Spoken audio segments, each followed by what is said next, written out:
దేవుడు మనకి స్వేచ్ఛమైన జీవితాన్ని ఇచ్చాడు. నువ్వు ఎలా బ్రతకాలో ఏంటో అన్నీ నీకు ఇడిచిపెట్టాడు, చెప్పాడు. నువ్వు శ్రద్ధగా పని చేసుకున్నానా గొప్పగా ఉంటావు, నువ్వు బద్ధకంగా పని చేస్తే దరిద్రుడు అవుతావురా, తినడానికి కూడా ఉండదని ముందే హెచ్చరించాడు కదా, చెప్పాడు కదా. ఇప్పుడు పేద స్థితిలోకి వెళ్ళడానికి కారకుడు ఎవరు? దేవుడా మనమా? ఎవరండి? నేరం ఎవరి మీద మోపుతావు? అర్థమవుతుందా? ఇప్పుడు పేదరికం దేవుని శాపం అని చాలామంది దేవుని మీద నేరం మోపుతున్నారు. దేవుడు చెప్పాడు, నేను కాదు నాన్న, మీకు మీరే పేద స్థితిలోకి వెళ్ళడానికి కారకులు అవుతున్నారు. ఉదయం లేచి పనికి వెళ్ళాలి, ఉదయం లేచి ఉద్యోగానికి వెళ్ళాలి, ఉదయం లేచి మీ పనులు మీరు చేసుకోవాలి.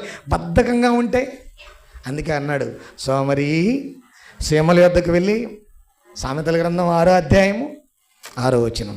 సోమరి చీమల యొద్దకు వెళ్ళి, చదవాలి ఫాస్ట్గా. సోమరి చీమల యొద్దకు వెళ్ళము,